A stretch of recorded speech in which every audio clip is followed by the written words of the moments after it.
Hello, I'm Bob the Booker. Welcome to my channel. And here is a tag that I am very, very far behind on. I was tagged in it a good while ago in sort of early December, I think. And I have somehow managed to sort of avoid it until now. So here we go. This was created by the wonderful Gunpowder Fiction and Plot, whose name somehow I still cannot say without tripping over it. I mean, firstly, they're wonderful anyway, but they did a really interesting panel discussion where they basically got quite a few people, myself included, to sort of give thoughts on how we approach reviews and how we approach things like star ratings and sort of all those other bits. And I had a really great time doing it. I thought it was really fun and interesting, and they've now sort of developed this into a more detailed tag. So I'm really keen to hear a few more thoughts on it, and please do indulge me as I ramble a little bit about it first. But I'm just going to tag a few people first, just to kind of get the ball rolling on that. So Jennifer Loves Books, I think, would have some really fun and interesting things to say on this. I also think Gem of Books could be really fun on this as well. And I also want to say Fraser over at Springboard Thought. I think he might have already done it.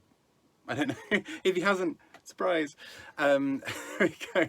The second prompt, so the first one is about tagging. The second prompt is, how do you know that you've just finished a good book? Is it a thinking or a feeling response? And I really love this question because for me it's always a bit of both, but normally a little bit more towards the feeling side, because there have been plenty of books that I've read and thought, this is incredible on a sort of sentence by sentence level. I know that this is a very good book, but I haven't necessarily had a really strong emotional reaction. And sometimes that emotional reaction can also be, I'm blown away by the kind of intellect of this book. And that is still sort of an emotional reaction, as much as it's sort of both a sort of head and heart one. But for me, when I know that I've really connected with a book is when it finishes and I feel either a sense of loss that it's over, or a kind of elation that I've been taken to a new place by this book. And there have been some really great examples. That particularly, especially with longer books, I think happens. But for example, with To Paradise by Hanya Yanagihara, when I got to the end of that, that was a real moment of just like, whoa, like this has been a ride. And I was really sort of blown away by it. And that was a very heart reaction, but with a lot of kind of, as well, kind of being really excited by the kind of intellectual aspects of that book as well. The next prompt, when you begin to form your review or rating, what is the first question you ask yourself? Again, I really like this because I think I normally ask myself, how much is this a book that I think I'm going to be thinking about and talking about in future? You know, is it a book where I kind of close the last page and I'm like, well, that was nice, and then I sort of never really think about it again? Or is it a book that has really moved me and challenged me and taken me to a new place? And I think that those are sort of the questions I end up asking myself, and particularly when I'm sort of deciding between a 4 and a 5. Like for me, a 4-star is like almost the baseline of a very good, solid book. And for it to tip over into 5 needs to feel a little bit like, well, is this something that feels exceptional? Is this like nothing I've read before? And I mean, apparently I give quite a few 5 stars, so apparently I'm just very, very easily persuaded by myself on that. They're like, this is brand new and amazing. But that's kind of a main question that I ask myself. I mean, that ties in nicely to the next question, which is all about star ratings. So I do star ratings. I don't always share those star ratings when I'm giving reviews, but I'll have them all over my Goodreads and my story graph when I remember to use it. And sort of a good sort of, for me, most books sort of fall within the 3 to 5 star category. Very, very few books are ever 1 or 2 stars. And normally for a 1 or 2 star rating, it has really annoyed me so much that I either don't want to finish it, or I'm kind of really bitterly finishing it, kind of wishing that it was over. And even then, what would sort of differentiate a 2 or a 3 there is the 2 would be a lot more of like, well, this is just an absolute waste of time. Whereas 3, I think, is often, I can see this working for somebody else, it just does not work for me. And normally my 3 stars are basically, I can see that this is well written and well done, I just am not enjoying it necessarily, or this one big thing that's kind of putting me off. Whereas, yeah, a 2-star would be a lot more of just like, well, this feels, not necessarily objectively, I don't think you can ever really be fully objective, but that it's just, yeah, it hasn't worked for whatever other reason. But 4 stars for me, as I said, is sort of a fairly solid read. So that's, I've come away from it, I've enjoyed it. I don't really have any problems with it. Maybe one tiny thing didn't work for me. It just doesn't excite me enough to maybe be a 5-star rating. And you know, Larry over at Larry Has Opinions does joke regularly that if it has a tree in it, I give it 5 stars, and that is not too far from the truth. Mostly just because I love nature, and so books about nature feel like they've taken me to a place where I've really enjoyed it, and it's made me think, it's put me in a certain frame of mind where I think I'm a little bit happier to talk about a book being a 5-star book. But 4 stars for me, as much as I see that as a sort of baseline, that does not mean that I see the book as bad at all. That is very much normally the case of, I really enjoyed this, I would happily give this to somebody else. It maybe hasn't fully, you know, made me buzz about it in a way that a 5-star book might.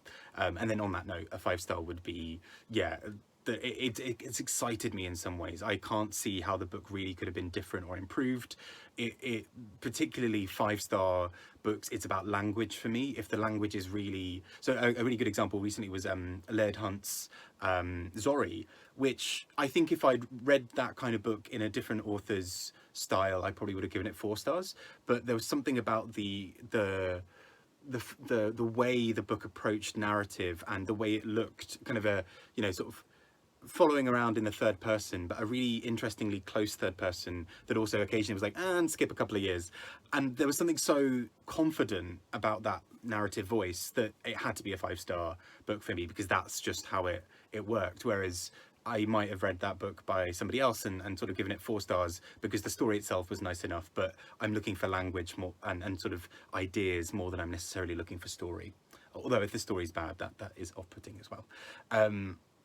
And then kind of similar kind of sort of follow-up question on this as well is, are your star ratings consistent? Fairly. Between 4 and 5 is like a fairly consistent thing, and I think sometimes that complicates the water, it muddies the water a little bit, because 4 stars can be a really broad range for me, but between a book I kind of enjoyed but I'm not really going to think about again, to a book that I really loved but maybe had one tiny sort of issue with, or the language didn't move me in a certain way. And so sometimes there have been books I've raved about that are 4 stars, and other books where I've, in wrap-ups, I've realised I've sort of given a vague summary and then been like, and there we go, that book's done, which is probably closer to a 3. It's a 3.5, but I'm generous with rounding up. The next prompt is, do you believe every book has its perfect reader? Does this contradict the idea that a book can be bad? And sort of comes back a little bit to what I was saying earlier about objectivity when it comes to ratings and reviews. I think most books, pretty much every book, has a reader who is, you know, there for it, because, you know, the writer themselves, unless they've really dashed the book off and not cared about it, they've poured energy and time and love into it.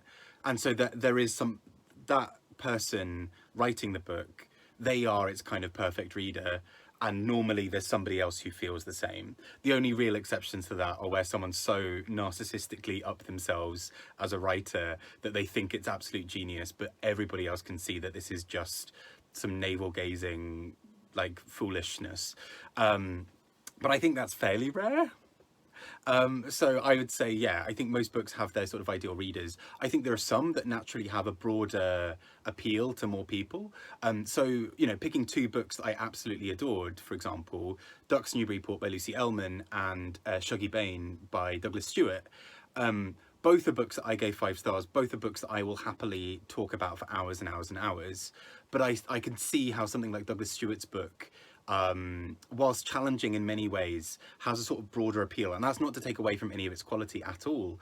It's just that it deals with themes and it's written in a way that is a little bit more accessible, perhaps. Whereas something like Lucy Ellmann's Ducks Newburyport is intensely divisive, being 1,000 pages of mostly one sentence sort of running on, and the repetition of the fact that I can see why loads of people would be put off by that structure and that approach to it, even if they would have found the story and the contents particularly interesting. So I think books do sort of have their sort of perfect readers, but I think there are also qualities that make some books a lot more mass appeal, and again, not in a way to diminish their quality, but just that they maybe tie into things that people are a little bit more comfortable with seeing in their books.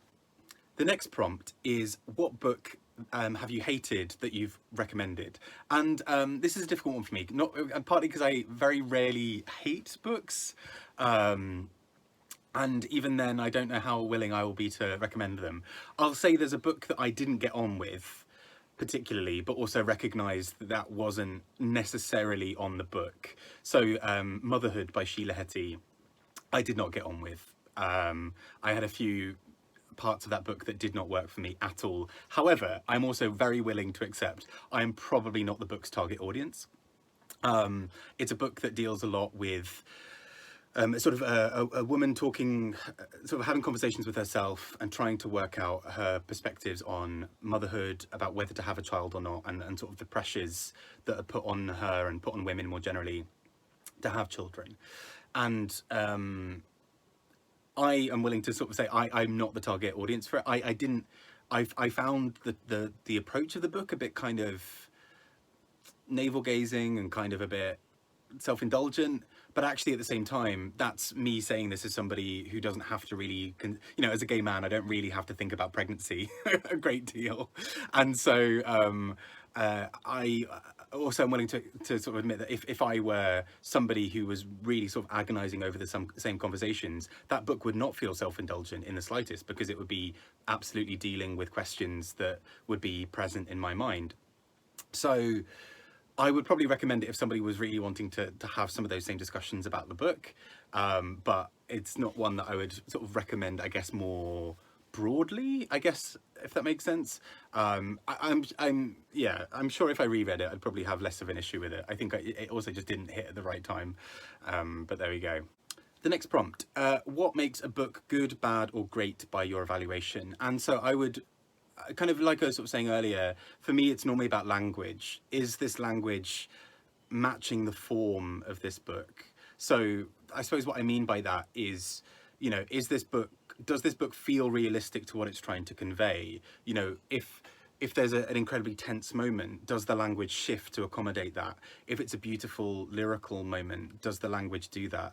And there have sometimes been moments where I've seen a mismatch and it's really not worked for me, and that's when I've sort of thought, well, actually, yeah, like this book is sort of missing a trick. But a good example for me is Dinner Party, a Tragedy by Sarah Gilmartin. And what I adored about this book so much was that it had a real ability for the language to capture the right feel of the moment. So at one point there's a character who is deeply perfectionist and is sort of incredibly nervous and anxious, and the language becomes really tight and really tense as she's going, in a way that you almost work out that she's a perfectionist before it's revealed that she is.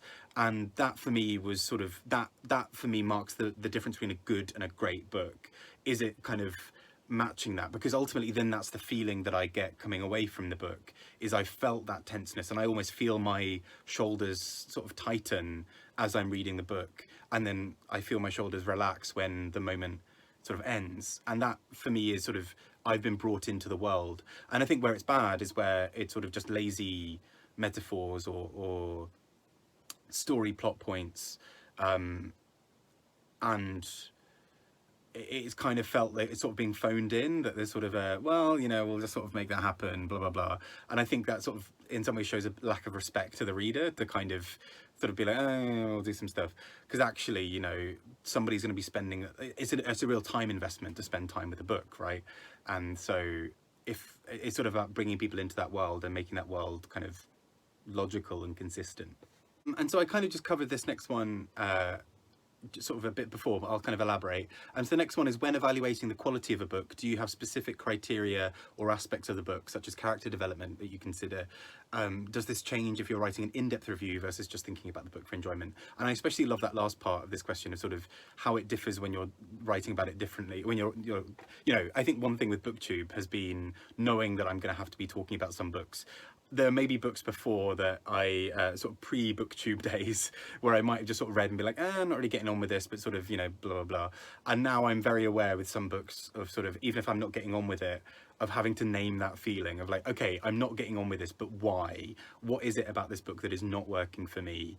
And how would I talk about that?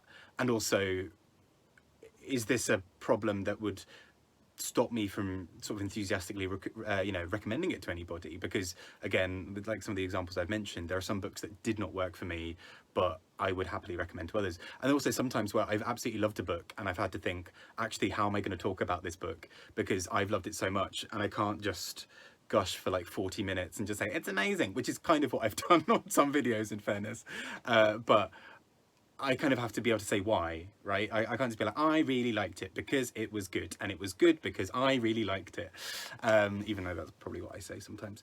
So I think that does change things, definitely. The next prompt is, do you consider star ratings or average ratings when choosing books to read or add to your TBR? Kind of yes and no. I think if a book has sort of been fairly universally panned on something like Goodreads or Storygraph, I think it makes it a little bit harder for me to sort of sink some time into it, unless it has kind of come with sort of a lot of specific praise from someone whose opinions I normally agree with, or it's short enough that I kind of don't mind the time investment of it and kind of just want to test it out myself. I will also say that sometimes a book being really divisive is the thing that draws me to it, because sometimes I know that that means that the book is trying something experimental or exciting or new. And I think I think I maybe said before in some other video, some other time, but I think I prefer a book that really reaches for the stars and maybe stumbles a little bit over a book that plays it really safe and just does it well. So sometimes seeing a book that's really divisive with, like lots of 5 stars and lots of 1-star ratings, I sometimes find that those are books that I love, because it's really taken a risk, it's really taken a gamble on doing something new, and that excites me. And I think it's something about reading a decent amount, reading fairly often, is there are sort of things that you get kind of quite used to with certain books, and so having something new and exciting can be fun. Obviously not just like novelty for the sake of novelty, because sometimes that's really boring. It's sort of like, oh, I'm so kooky, like, yeah, it's very much like, oh, I'm kooky, that kind of that gif.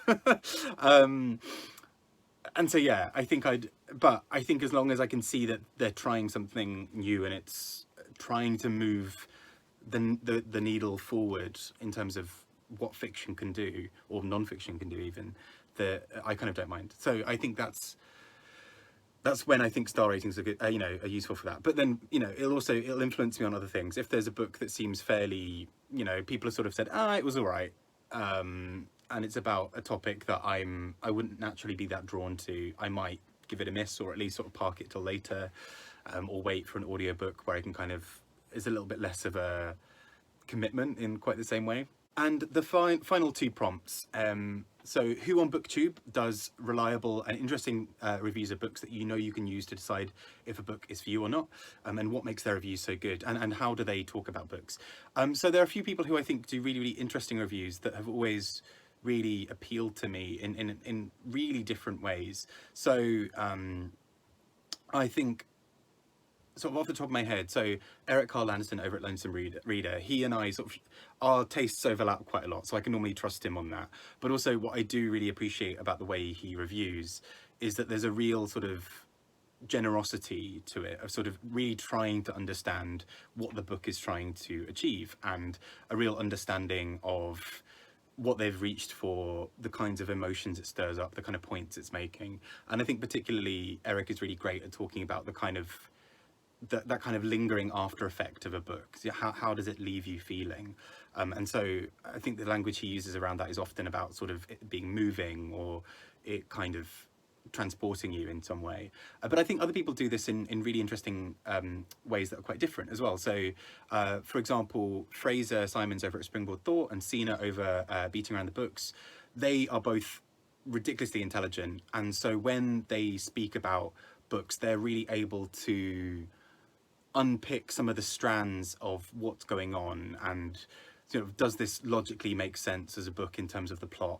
Does this book refer to other books? Where does this book sort of sit within a continuum of literature? And I think that is something I find fascinating, and they often talk about the sort of political aspects of the book, or the kind of the points it makes, and therefore the language is a lot around kind of what does this do in terms of the conversation.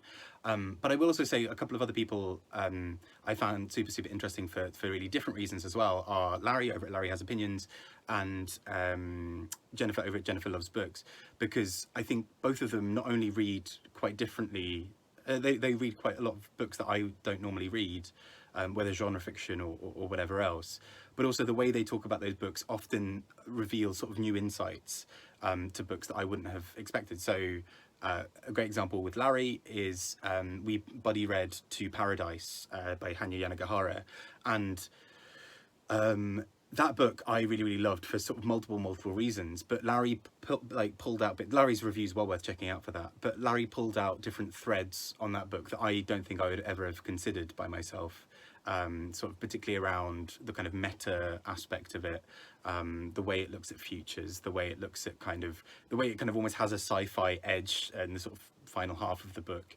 that feels a little bit like Cloud Atlas, which is a comparison that I knew that was something it reminded me of, but I couldn't put my finger on it. So I think Larry has a really interesting way of talking about things like that as well, that always really appeals to me.